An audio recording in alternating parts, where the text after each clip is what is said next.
인천의 한 원룸 건물에서 30대 여성의 시신이 발견됐습니다. 누군가에 의해 살해된 시신은 방치가 돼 온 지 무려 3년 6개월이나 지난 상태였다고 합니다. 3년 6개월. 그 긴 시간 동안 가정집에 시신이 있다는 사실을 왜 아무도 몰랐을까요? 자, 일단 시신은 처음에 어떻게 발견이 됩니까? 네, 3년 넘게 시신이 방치가 됐었잖아요. 이 참을 수 없는 악취 때문에 드러나게 됐습니다. 지난해 7월 인천 미추홀구의 한 원룸 건물에서 이 건물 관리인이 한 집에서 심한 악취가 나는 것을 이상하게 여겼습니다. 그런데 그 해당 원룸의 거주자는 38세 남성 A씨였는데요. 전화도 받지 않고 원룸에 나타나지도 않았습니다. 이 관리인은 결국 경찰에 신고할 수밖에 없었고 경찰이 출동해서 이 해당 원룸을 강제 개방한 뒤에 시신을 발견하고 수사에 착수했는데요. 이 수사 결과 시신이 발견된 건 발견되기 3년 6개월 전인 2021년 1월 10일에 거주자인 이 30대 남성 A씨가 동거 중인 이 30대 여성을 살해하고 시신을 보관해 온 것으로 전해졌습니다. 방 안에다가 3년 6개월을 보관한 거예요. 무슨 외딴 집도 아닐 테고 그 원룸 방 안에서 일어난 일인데 어떻게 3년 6개월 동안이나 시신이 있다는 걸 아무도 몰랐을까요? 이 가해 남성이 아주 치밀하게 관리를 했기 때문입니다. 가해자는 자신의 범행 사실을 숨기기 위해서 시신을 원룸에 방치한 채로 매달 월세까지 내는 등 아주 임대차 계약의 관계까지 유지하면서 시신 상태를 살폈습니다. 그리고 분무기를 이용해서 세제와 물을 섞은 액체와 방향제를 시신과 방 전체에 뿌렸고요. 향을 태우거나 에어컨, 선풍기를 켜두면서 냄새가 절대로 집 밖으로 새어나지 못하도록 조치를 했습니다. 심지어는 이 살충제를 뿌려서 시신의 부패로 인해 생긴 구더기를 죽이는 방식으로 이렇게 철저히 장기간 시신을 관리한 것으로 조사됐습니다. 하지만 그렇게 막았지만 결국 누군가 이 이상한 냄새가 나네, 악취 때문에 들통이 난 거거든요. 이건 또 왜 그렇게 된 거예요? 그 가해 남성이 더 이상 관리를 못하게 되니까 일이 들통이 난 겁니다. 관리를 못하게 됐다? 지난 6월 달에 가해 남성이 사기 혐의로 구속이 됐거든요. 본인이 구속됐으니까 관리를 못하는 거잖아요. 근데 구속 시점이 6월인 거예요. 여름이 시작된 상황이지 않습니까? 그러니까 구속되고 한 달 지나서 7월 달 정도 되니까 부패를 막을 수가 없는 상황이고 악취가 너무 멀리 퍼지게 돼서 그만 들통이 나게 된 겁니다.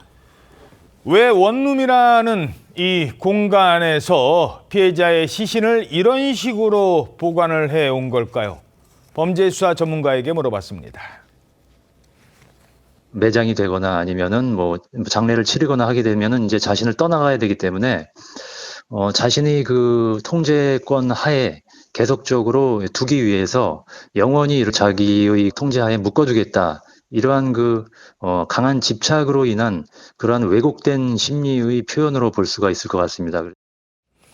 피해자가 사망한 후에도 자신의 통제를 벗어나지 못하게 했을 거다라는 분석입니다. 그럼 두 사람은 어떤 관계였을까요? 그야말로 이 두 사람은 악연이었다고 합니다. 어떻게 해서 둘이 동거까지 하게 된 겁니까? 두 사람이 처음 만난 곳은 일본이었습니다. 가해 남성은 2015년 10월에 일본의 한 가게 종업원으로 일하면서 이 피해자를 처음 만나게 되는데요. 당시 피해자는 2006년경 남편과 이혼을 하고 혼자서 아들을 키우고 있던 상황이었습니다. 두 사람의 사이가 깊어졌고 2016년 초에 일본에서 동거를 시작을 하게 됩니다. 그런데 바로 다음에 가해 남성의 불법 체류 사실이 밝혀지면서 이 남성이 한국으로 강제 추방된 겁니다. 하지만 가해 남성은 이렇게 강제 추방된 이후에도 피해자한테 계속해서 집착하면서 지인에게까지 여러 차례 연락을 합니다. 집요한 연락을 열심히 피해봤지만 결국에 피해자는 가해 남성에게 붙잡히고 말았습니다. 가해자가 일본에서 추방이 됐으면 일본에 다시 못 올 텐데 왜 다시 붙잡힌 거예요? 피해 여성이요. 지난 2018년 2월에 어머니의 병문안을 가기 위해서 한국에 왔기 때문입니다. 가해 남성은 이때를 놓치지 않았고요. 피해자의 여권을 뺏으면서 동거를 강요했습니다.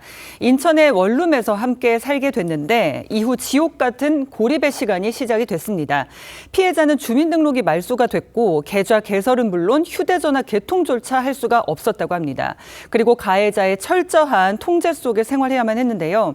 피해자가 가족에게조차 연락할 수가 없었고 생활비가 필요할 때만 현금을 줬다고 합니다.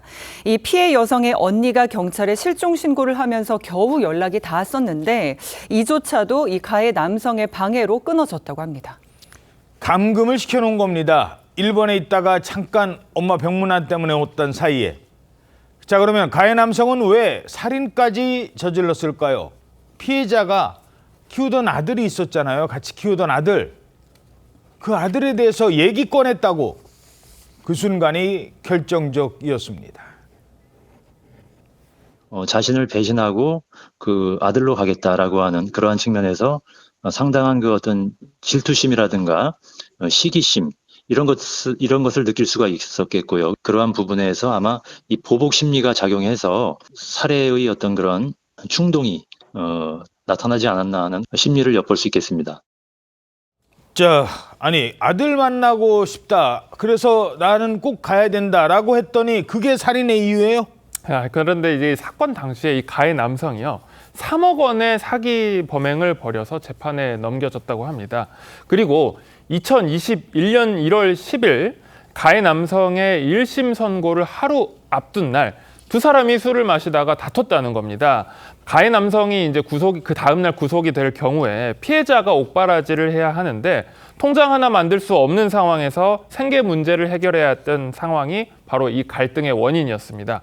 결국에 피해자가 일본으로 다시 돌아가겠다. 아들을 만나러 가겠다라고 하자 가해 남성은 이에 피해자를 질식시켜 살해한 것입니다. 애 만나고 싶다고 한 엄마 말에 화가 나서 살해를 합니다. 더 충격적인 건요. 그래놓고 정작 본인은 범행을 저지른 뒤에 딴 여자와 새 살림을 차렸다고요. 앞서 설명이 나온 대로 이 가해 남성이 무슨 뭐 원룸에 시신을 방치해 놓고 세제 섞은 물, 방향제, 살충제 이런 걸 통해서 계속해서 관리를 했는데 주기적으로 그곳을 방문해서 계속 관리를 하면서 그 와중에 다른 여성하고도 살림을 차렸다는 겁니다. 그러니까 자기는 그 집에 살지도 않았네. 그렇습니다. 거기는 주기적으로 방문하면서 관리만 한 거예요. 야. 그걸 관리하면서 또 한편으로는 다른 여성을 만나서 딸을 낳는 등 이중 생활을 했다고 합니다. 자, 정작 자신은 다른 여자를 만났다. 전문가의 분석으로 들어보시겠습니다.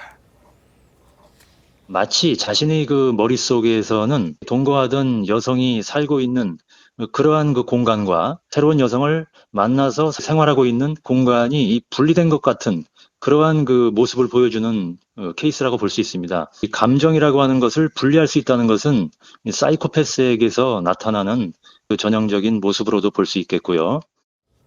예, 결국 중형이 선고됐죠? 네, 최근 1심 선고가 있었는데요. 재판부는 살인과 사체 은닉 혐의로 기소된 가해 남성에게 징역 27년형을 선고를 했습니다.